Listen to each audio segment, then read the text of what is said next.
Revenge with Karen. The office smelled like ozone and burned coffee filters the day I realized I didn't exist anymore. I just finished patching a silent failover on our logistics hub. Quiet, quick, didn't even trip an alert. Saved the company about 1.4 million in potential downtime. No one noticed. No one said thanks. But that's how it always was. 27 years of keeping North Range systems stitched together with duct tape, quiet code, a prayer to the ghost of Bell Labs. I didn't do it for applause. I did it because if I didn't, no one else could. Every morning for the last decade, I got in before the lights kicked on, booted the mainframe, verified the log trails, and ran diagnostics while the Keurig coughed up sludge for the product team. I was the first to log in, last to leave, and probably the only person who knew where all the electrical closets were without a floor plan. Called me the backbone once, maybe back in 2009. Now I was more like wallpaper, always there, always beige, and God help you if you tried to remove me without the whole place collapsing. Then came Miles.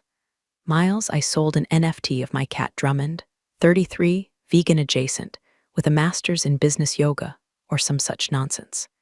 He strutted into the Monday all-hands like a sponsored TED talk, hair slicked back like a villain from a bad fintech drama, sleeves rolled to show forearm tattoos of binary code he didn't understand. Innovation, people, he announced, grinning like a guy who used the word disruption as foreplay. It's time to bring North Range into the cloud era. He called me darling in front of the entire IT team. That's when I knew the countdown had started. At first, I thought maybe I was overreacting. I've been called worse. But then I heard it. During a lunch break, two interns whispering over Chipotle bowls like they were planning a coup. Old Root, one of them giggled. Like she's probably running COBOL in her dreams. They laughed, and I walked past like I didn't hear it. But I did, and it hit harder than I care to admit. Still, I kept showing up. Miles strutted around with his clickbait slide decks and started talking about deprecating the legacy architecture. This stuff's ancient, he said. Why are we still running anything on physical servers? I wanted to scream. Because the physical servers are the only reason your fancy front end even exists, you overcaffeinated PowerPoint lizard. But I just nodded. Let him hang himself with his own Ethernet cable. By Wednesday, he was talking about replacing the admin structure with a single sign-on system he found in a Reddit thread. We don't need dinosaurs, he said, smiling at me like I was already fossilized. We need innovators. Now, before I go any further, let me say this. If you're still listening and you haven't hit that little subscribe button or tapped a like on this thing, it'd mean a lot if you did. Not just for me, but for the poor bastards trying to keep stories like this from dying alone in the basement of the internet like an abandoned server rack. It keeps this strange little engine running. Thanks, sincerely. Anyway, I wish I could say I confronted him. That I stood up and gave a rousing speech about the sanctity of system integrity and how innovation without understanding is just vandalism. But I didn't. That's not my style. I just watched, listened, logged everything, took note of what he didn't know, and it was a long list. He didn't know the mainframe still held hard-coded permission hierarchies older than he was. He didn't know that if you deactivated my credentials, chain of failsafes would start quietly eating its own tail. And he sure as hell didn't know that Old Root was the only reason this whole circus hadn't burst into flame every time the coffee machine shorted out the breaker panel. So I waited. I smiled in meetings. I answered his emails with passive-aggressive precision. Per your request, I'd write, before executing changes that technically did what he asked, but left gaping holes for the vultures to find later. Never noticed.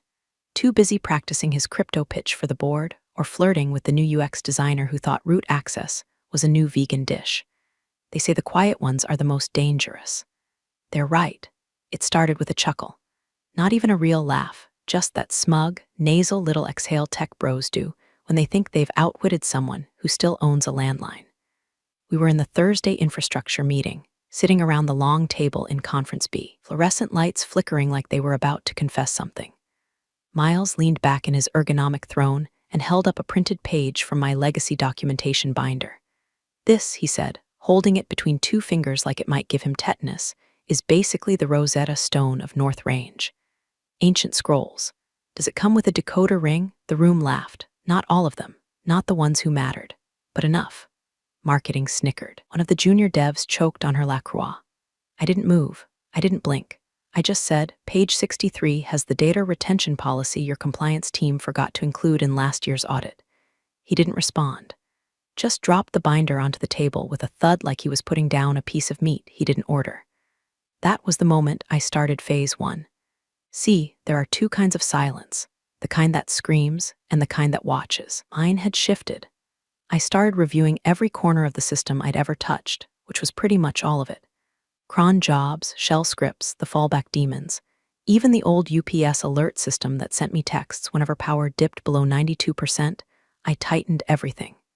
If it didn't need to breathe, I suffocated it. If it didn't need to be documented, I obfuscated it. And if I didn't trust someone to access it, I ghosted the entry entirely. Meanwhile, Miles was busy selling Kool-Aid to the board. He rolled out a PowerPoint, complete with swooping transitions and royalty-free trap music, titled Project Phoenix, Rebirthing North Range into the Future. You'd have thought he invented the damn cloud himself. His grand proposal: dismantle all on-prem systems within 6 months and move fully to a modular, decentralized serverless stack. When someone asked what that meant, he replied, agile synergy with zero legacy latency, which was just 5 words that meant absolutely nothing. I raised one hand. Quietly, respectfully. Miles, I said, if we drop the local redundancy on the warehouse side, the logistics API will time out across 5 states. We're not talking about lag. We're talking about shipments going to the wrong hemisphere. He smirked. Rita, with all due respect, innovation means breaking things. No, I said, innovation means understanding what you're breaking. He cut me off with a little wave. That same damn wave he gave when the janitor asked him to stop parking in the reserved spot. We'll take that under advisement, he said, turning to the CIO with a wink. You know how she is, resistant to change. The next morning, he sent out a company-wide memo. It didn't name me directly, but it might as well have had my photo stapled to it. As we embrace modern solutions, must recognize and overcome resistance to legacy thinking. Obsolete workflows may feel comfortable, but they shackle innovation. Let's move forward boldly. Shackle innovation. I damn near tore the monitor off the wall, but I didn't. I opened a terminal window instead. Began writing a little script I called Iris SH, named after the Greek goddess who delivered messages to the underworld. It was simple, elegant, and invisible, wrapped around the backup permission system, and mirrored my credentials into a private enclave. Something no one would notice unless they were really looking. No one was. Every time he mocked me in public, I locked down another node. Every time he smiled at me like I was an expired coupon, I deleted another admin override. I wasn't angry. I was surgical. Focused. A woman sharpening a scalpel no one thought she could still hold steady. And all the while, I watched the lights on the server rack. Blinking, waiting. Silent little metronomes counting down to the day this entire farce would eat itself alive. Because it wasn't fear I felt. It wasn't rage either, it was clarity. Cold, crystal, and absolute. The beauty of old code is that it doesn't scream when it's dying, it just stops answering. That's how I began the transfer, silent like snowfall, deliberate like a scalpel. Miles paraded around the open plan bullpen with his buzzword confetti. I spent the better part of 2 weeks crawling through the foundation of North Range like a ghost in the machine. I wasn't sabotaging anything. Not yet. I was reclaiming what was mine. It started with the scripts, not the flashy UI layer ones the interns played with, but the ancient beasts, Bash, Perl, some stray COBOL subroutines stitched together like Frankenstein's spine. These were the systems that triggered end-of-day reconciliations, backed up inventory logs, reset failover nodes, and crucially, handled permissions updates at midnight every Friday. They ran beneath the surface like arteries, and no one but me remembered how to read their pulse. I rerouted them. Every single one now reported to a private directory under my user ID, hidden in plain sight, misnamed like an old onboarding temp folder from 2011. Even gave it the same timestamp as a defunct HR policy doc, so if anyone did scan my data, it'd look too boring to poke at. No alarms tripped, no logs flagged. The system didn't complain because the system still trusted me. And trust, real trust, is just prolonged laziness with a flattering name. I updated nothing in Confluence. I made no commits to the shared repo. I left behind just enough breadcrumb trails to confuse, not clarify, like the faint perfume of a long-gone passenger in an abandoned car. If someone ever went looking, they'd find the bones, but no cause of death. Meanwhile, Miles celebrated the purge. He stood on a chair in the bullpen on Wednesday afternoon and shouted, "Legacy's dead, baby," before ceremonially deleting 3 old admin accounts in the system while a junior dev played some kind of fanfare music from his phone. They clapped, grinned like Caesar crossing the Rubicon on a hoverboard. But he didn't delete mine. "Keep Rita's login for now," he said casually. "She still knows where the weird crap lives." He thought he was being magnanimous. I knew better. He just hadn't figured out how deeply embedded I was. I was no longer a user in the system. I was the system. And the more he deleted, the more I absorbed. The funny thing is, he thought he was winning. That's what made it beautiful. He strutted past my desk one day, sipping some Technicolor smoothie like his pancreas was on a dare. "Hey, darling," he smirked. "Appreciate you holding down the fort while we innovate. Promise we'll get you a rocking chair for the break room soon." I didn't look up. Just nodded, murmured, "Better make it grounded," and went back to adjusting the DNS failover script that would one day let me vanish the entire intranet if I felt so inclined. At this point, I had one foot out the door and the other halfway to heaven. The work didn't feel like work anymore. It was ritual, like embalming something already dead.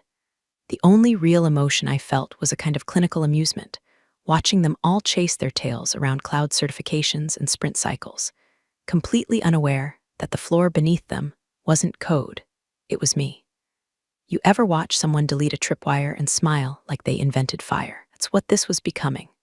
Miles and his little crew moved fast and broke things, but they didn't know what they were breaking. They thought old code was just inconvenient, like a landline. But old code has a memory, and mine remembered everything. There was a moment, I think it was a Tuesday, when I realized something dangerous. I wasn't angry anymore. I was calm, detached, like a surgeon staring at the tumor and deciding with complete peace that it's time to cut. Audience doesn't know it yet, but something's coming. You can feel it, can't you? That vibration beneath the story. That low, humming tension like fluorescent lights right before they burst. That's not your imagination. That's the system waking up. The town hall was supposed to be about quarterly projections, but Miles turned it into open mic night for his ego. Everyone was crammed into the auditorium, marketing in their ironic hoodies, finance in their stiff collars, engineers pretending they didn't hate fluorescent lighting. I sat in the back, same seat I'd taken for 27 years, trying to pretend the stale donut glaze on my fingers wasn't the highlight of my morning. Miles strutted onto the stage with a wireless mic like he was about to drop a new crypto album. He started with buzzwords, synergy, cloud-first future, architectural modernization, the verbal equivalent of eating packing peanuts. People nodded along. Loved that. Then someone asked about the downtime planned for the warehouse system migration. A real question. A grown-up question. The kind that deserved an actual answer. Instead, he smiled that condescending smile, the one that made me want to replace his ergonomic chair with a folding metal one, and said, "Oh, don't worry. We're streamlining everything, even our legacy personnel. Time for Rita to enjoy retirement before she breaks a hip." Laughter wasn't universal, but it was enough. A few snorts, a giggle from the interns. Someone muttered old root under their breath, and there it was, that hot, hollow thud in the chest you get when you realize you're not a person to them anymore. Your material, a prop, a punchline. I didn't look at Miles. I looked at the CEO. He didn't even blink, just stared at the financial projections behind Miles like he was trying to calculate whether ignoring me would save him more money than acknowledging me. He didn't intervene, didn't cough, didn't shift in his chair. Just let the insult slide off his expensive suit like I'd never existed. That was the moment something in me snapped, not loudly, not dramatically. It was quiet. A soft, internal click, like a lock turning. The rest of the town hall blurred. Remember lights buzzing, people talking, chairs scraping, the faint reek of someone's leftover microwaved fish drifting through the vents. All of it washed past me in a gray current. I wasn't in the room anymore. I was already gone. That night, I sat alone at my desk long after the cleaning crew left, lit only by the terminal glow. My fingers hovered over the keyboard before I navigated to a folder no one knew existed, a private archive I'd kept for years. Inside it was a single file, handover final zip. The one containing the only complete, updated documentation for the entire administrative ecosystem. My ecosystem. The company's heartbeat. It was the only map through the labyrinth. I highlighted it, pressed delete. The system asked, "Are you sure?" I clicked yes. No backup, no redundancy. Gone like it never existed. And in the silence that followed, I felt something I hadn't felt in decades: resolve. Cold, clear, absolute. I realized I was done saving people who didn't see me. Done patching systems for executives who didn't know what they were risking. Done being the quiet backbone while the company gnawed through its own vertebrae. They wanted modernization? Fine. They could rebuild everything without the woman who held the instructions. Walking out of the building, I didn't look back. Didn't touch the walls I used to lean on. Didn't say goodnight to the security guard. Night air felt strange on my skin, like the world was reminding me I had one. I wasn't angry. I wasn't sad. I was finished. Friday at 6:01 p.m., I shut the drawer on my desk for the last time. It made that old groan, the one I used to hear every night at closing, only this time, it wasn't a promise of tomorrow. It was a tombstone click. The office was emptying out like bathwater down a rusted drain. Laughter by the elevators. Sounds of weekend plans. Someone ordering tacos on speakerphone. None of them noticed me slide my worn-out coffee mug into a tote bag and power down my terminal. No speeches. No hugs. No sad little cupcake send-off in the break room with a card that said, "We'll miss you," next to 20 signatures that looked like prescription refills. Just the quiet hum of a server room down the hall and the final flick of a switch. Logout complete. I removed my badge from the lanyard. Set it gently on the desk. Not dramatically, just deliberately. Like a key placed in a lock you no longer intend to use. The monitor went black. My reflection in the screen didn't look triumphant. Didn't look broken either. Just done. What they didn't know, and wouldn't know until it was far too late, was that I hadn't walked out empty-handed. Not in the digital sense. No, I didn't steal company secrets or download confidential spreadsheets into some hidden drive. I didn't need to. My knowledge was the system. My fingerprints were on every layer of logic beneath their shiny dashboards and single sign-on illusions. I was the spine they mistook for scaffolding, and they just amputated it without checking for backup brain. But I didn't tell them that. Instead, I walked out through the side stairwell, my stairwell, past the dusty emergency binder I'd written in 03, the one still labeled in my handwriting. Past the vending machine that only took exact change.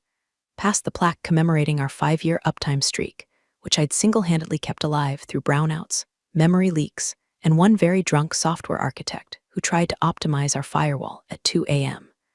No one followed me. My phone buzzed once around 9:13 p.m. I recognized the number. Jared, junior sysadmin, sweet kid. Always brought me a Twix when he needed something decrypted. Probably the only one who still used semicolons correctly. The voicemail started before the ring finished. "Hey, Rita. I think something's not right with the access logs and, well, I was wondering if you could maybe blocked. Not out of cruelty, out of necessity. I needed silence." I spent the rest of the evening barefoot on my porch, cold drink sweating into my palm, the sky above me black as an unpatched server. No alerts, no pings, no 3 a.m. Slack messages begging me to fix what some mid-level visionary broke by accident. Just the sound of cicadas and my breathing finally syncing with the earth again. They would assume I just walked away, that I let go. They had no idea what I took with me, because sometimes revenge isn't an explosion. Sometimes it's just turning off the lights and watching everyone fumble. And when the darkness comes Monday morning, they'll scream for help. But old Root won't answer. Monday arrived like a boot to the teeth. Miles strutted into the office 15 minutes late, rocking a new hoodie that said "Disrupt Everything" in some faux minimalist font, holding a green smoothie the color of envy. His sunglasses stayed on until the second-floor hallway. He'd just returned from saving a blockchain orphanage. The team was already gathered in the bullpen, heads down, screens glowing. Only, nothing was working. Not at the terminals, not in the admin console, not on mobile, not via VPN. Just a chorus of frustrated keyboard taps, faces twisted in that uniquely tech-world panic, the kind that comes when nothing makes sense and the clock is already bleeding money. "Okay, what's the holdup?" Miles asked, setting his smoothie down next to someone's half-eaten croissant. "Today's the big day, people. Phoenix 1.0 launch. Let's go." No one spoke. Jared looked up from his laptop, pale and blinking. We're locked out." "Locked out?" Miles laughed. "What, like passwords? Just do a reset." "Come on, guys." "No," someone else muttered. "Everything's returning error messages. Even the root shell." Miles frowned, rolled his chair over to the main control rig, the same one I'd configured over a decade ago. The terminal blinked at him like a tired eye. He typed something. Hit enter. Nothing but a blinking cursor and 5 words that, in any other context, might have sounded poetic. Permission denied. Primary admin not found. The air turned electric. He tried again and again. Same result. He opened another shell, this one going deeper, trying to brute force in through the dev sandbox. It failed. Even backup scripts were routed to null responses. Permission denied. Permission denied. Primary admin not found. Each failed attempt was a hammer strike against the illusion that they'd ever been in control. By 9:47 a.m., someone from logistics called in a panic. Shipments were frozen in 6 states. Barcode systems wouldn't scan. Orders couldn't be pulled. The front end of the site was up, but every time a customer tried to check out, same phrase looped in the back-end logs. Access request rejected. The real fun started when legal called from their East Coast office and said, "Why is the finance portal returning a 403 error?" Then the CEO walked in, confused, reading Slack threads on his phone as if they were written in ancient Sumerian. "Miles," he asked, slowly, "who had the key?" Miles, pale now, ran a hand through his hair like he could massage answers from his scalp. It was Rita. "We have backups, and she's gone," the CEO snapped. "Didn't you migrate control like you said you would?" I thought I did," he muttered. At 10:12 a.m., someone finally thought to check the server room. Probably Jared. He was always a few IQ points above the rest, even if he couldn't grow facial hair yet. He walked down the hall, past the janitor cart, past the framed poster that still listed me as employee of the quarter Q2 2010. Server room was silent. Lights blinking, machines humming like monks in prayer. Everything was running, but no one had the key. And there on the console desk, like a punchline written in origami, sat a single sticky note, folded carefully, not scribbled or tossed, but creased like a paper crane with its wings clipped. It didn't say anything, just blank yellow paper folded into the shape of a lock. No name, no signature, just the shape of what they'd lost. Miles stared at it for a full minute when Jared brought it back, turned it over like it might reveal a hidden clue or a passphrase he could chant to resurrect the god of sysadmin's past. But the message wasn't in the paper. The message was the absence. That's when he knew it wasn't a glitch, wasn't a bug. It was the system closing the door behind me. Miles unraveled fast. By 10:45 a.m., he was pacing the bullpen like a coked-up Roomba, bumping into desks, knocking over water bottles, yanking headsets off junior devs like they were defibrillator pads. "There's gotta be an override. Somewhere," he barked, voice cracking, eyes wild. "Where's the override? Who the hell let this happen?" He turned on DevOps like a rabid dog. "Did you idiots not migrate the root keys like I told you?" One of the DevOps guys, Phil, I think, the one with the unfortunate man bun and a voice like a dying accordion, stood up slowly and said, "Told us you'd handle the transition personally. Said it was your baby, remember?" Miles lunged like he was about to throw a stapler. "Well, obviously I was delegating. HR got involved next. I wasn't there to see it, but I know the drill. When tech guys start sweating through their branded vests and executives start dropping acronyms like NAPALM, SLA, IPO, OUD, HR kicks into damage control mode. They dialed my cell. It rang once. Twice. Straight to voicemail. "Hi, this is Rita. If this is an emergency, it probably means you ignored my documentation for the past 15 years. Good luck." Legal shot me an email with the subject line urgent. System access, flagged at high priority. Too bad I'd already blackholed that entire domain over the weekend. It bounced. Meanwhile, upstairs in the fishbowl boardroom, the CEO was being briefed by a small army of people with clipboards and sweat stains. Miles tried to spin it as a temporary authentication bottleneck, said the new system was still stabilizing. The CEO didn't buy it. He looked around the room, slow and heavy, like a man hunting for the snake that just bit him. Then he asked the only question that mattered. Who had root? Silence. Then, finally, one name, Rita. That's when the room cracked in half. I wasn't there, of course. I was on my porch, rocking slowly, sun crawling across my feet, mug of black coffee in one hand, tablet in the other, watching North Range's stock ticker stutter like a skipping record. Blog chatter started whispering. Investor forums lit up, North Range backend outage, customer orders frozen, anyone else seeing this? System breach or misfire? The numbers dipped.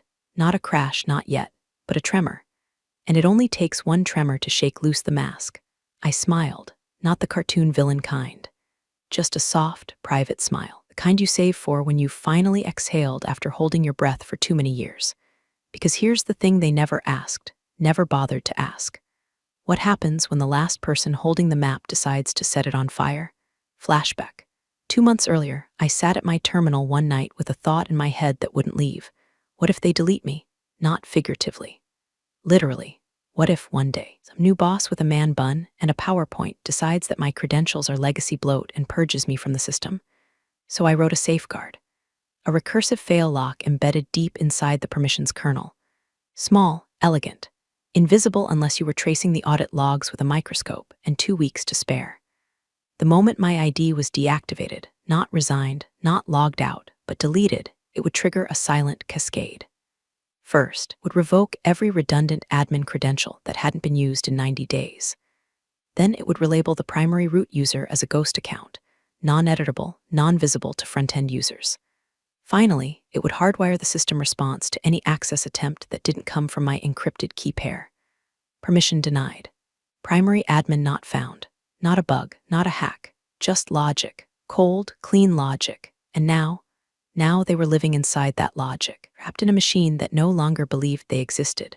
Miles screamed something about rollback protocols. Jared tried to explain that the backups were mapped to a vault only my credentials could open. Phones rang like alarm bells. Someone knocked over a monitor. A delivery guy from DoorDash showed up looking for Mike with a burrito bowl, and Miles told him to go to hell. And I just rocked quietly, sipped my coffee, listened to the birds. They could scream all they wanted. The system had already whispered goodbye. The emergency board session started before sunrise. By 6:45 a.m. Tuesday, every suit within a 3-state radius was crammed into the upstairs war room, clutching burnt coffee and panic like rosary beads. Phones buzzed nonstop. Half the team had flown in overnight, red-eyed and sour, after waking to the headline from some tech blog that should have never known anything. North Range Systems experiences massive back-end failure sources say legacy admin missing. The CFO was already mid-tantrum when the recording started. Red-faced, waving printouts like they were subpoenas. Do you people understand what a goddamn $250,000 an hour looks like in losses? He bellowed, slamming the table. Inventory frozen. Vendor pipelines offline. Stripe flagged us. Stripe? Miles looked like a cartoon left in the microwave too long, melting, twitching, wild-eyed and stammering. We have backups. We have protocols. We need time to isolate the override. Isolate this, the CFO snapped, flinging a folder across the table. It skidded to a stop in front of the CEO. The CEO opened it, stared, silent. Inside were access logs and audit trails, blank, empty handshakes, failed authentications. One handwritten note from Jared at the bottom. All backup vaults require legacy root key for decryption. Maintained solely by user, rgrant/RK Grant. The room fell quiet. The CEO looked up. Where's Rita? Miles mumbled something about trying to call her. No, the CEO said. Get her on the phone. Now. At 7:11 a.m., my phone buzzed. I was on my porch again. Same coffee, different mug, this one chipped. That I survived Y2K and all I got was this mug. The air was cool. Birds chirped in the honeysuckle bush. Somewhere in the distance, someone's sprinkler sputtered to life. I let it ring 4 times, then I answered. Rita, came the CEO's voice. Sharp, clipped, strained through a throat not used to pleading. We need your help. I said nothing. Just let the silence stretch. Let him sit in it, let him feel it. Finally, I spoke. I retired, I said softly. That includes fixing your mistakes. He coughed, tried to regain control. There's a situation. We're in the middle of resolving it, but your access is critical to recovery. We'll compensate you appropriately. I sipped my coffee. $15,000 an hour. Excuse me, you heard me. $15,000 an hour, no W-2, consultant contract, prepaid, you get 2 hours per day. No weekends, no emergencies, I don't answer after 5. There was a rustling sound on the other end. He was probably covering the mic to whisper to someone. Then, that's rather aggressive, Rita. So was calling me a liability in front of 2 departments, I replied, and letting a frat house mascot delete my credentials without reading the damn infrastructure map. He hesitated. Let us just take this to legal. Let's talk terms. I ended the call. Didn't hang up hard. Didn't slam it. Just tapped the screen and set it face down on the table beside me. The birds kept chirping. Inside their war room, chaos likely returned. The CFO probably screamed. Miles almost certainly wet himself metaphorically, if not literally, because now they weren't just fighting a system failure. They were fighting time and ego, and the growing realization that their savior was a woman they dismissed, humiliated, and erased without asking what she knew or what she'd built. Had a choice: swallow their pride or rebuild from scratch. And maybe, just maybe, they were starting to realize that I had been the only system worth trusting all along. But they'd taken too long. Now the clock belonged to me. At 8:03 a.m. Tuesday morning, the mainframe hummed back to life. No alarms, no server crashes, no last-minute heroics with wet cables and prayer. Just a quiet, perfect boot cycle. Lights flickered green in the rack rooms. APIs began responding like obedient soldiers after a long mutiny. Logistics feeds trickled back into place, one heartbeat at a time. And then, across every terminal, monitor, kiosk, and workstation, whether in Ohio, Omaha, or Osaka, a single line appeared. White text on black screen. No logo, no cursor, just 5 words. You wanted innovation. Now you get silence. It stayed there for 13 seconds. Then the screens faded to black. In the war room, the board sat frozen. No one breathed. No one touched a thing. Phones buzzed quietly but went unanswered. Miles stood at the corner of the table, twitching, blinking fast, the collar of his hoodie damp with sweat. He tried to speak earlier, tried to explain something about test environments and false positives. But the words died somewhere behind his molars. The CEO stared at the wall. Then, finally, he asked, a voice like someone repeating a prayer they never believed in. Who had the key? No one answered, because they all knew, and because saying her name out loud would only make it worse. At 11:56 a.m., 2 security guards entered the bullpen with quiet shoes and stony faces. They didn't say you're fired. They didn't hand Miles a box. They didn't need to. He looked up, startled, then down, then back at the boardroom where no one met his gaze, not even the HR director. Especially not her. He left without a word, hoodie slung over one shoulder, that smug strut replaced by the awkward shuffle of a man who finally realized he'd been building his empire on sand someone else controlled. The systems remained online, mostly, but every few hours, some minor function would flicker, just long enough to make a manager sweat. An audit trail would vanish. A permissions queue would reroute, silent reminder that the backbone they'd amputated had been holding more than they'd ever understood. The CTO role was quietly posted on LinkedIn the next week. Under desired qualifications, someone had typed, "Deep familiarity with legacy systems a plus." Meanwhile, somewhere far from the war rooms and buzzwords and blinking cursor errors, I sat in a lawn chair beneath an old oak tree, watching squirrels chase each other across a power line. Small cooler sat at my feet. The local radio played some crackly blues station. I didn't bring my phone outside anymore. I didn't need to. The world could break without me now. But before I stopped checking for good, I opened one final file from an old thumb drive, just out of curiosity. An archived export from North Range's HR database, back when I'd helped them migrate from Lotus Notes to a half-baked SAW solution some VP's nephew had pitched. There it was. User, R. Grant, display name, RK. Grant, date of hire, 1996, admin level, system root, HR notes. Null, no emergency contact. No middle name, not even a birth date. No one had ever asked what the K stood for. They never thought they'd need to, but it didn't matter now. Not to me. Because when they deleted me, they didn't just lose a person. They lost the only one who ever had the key.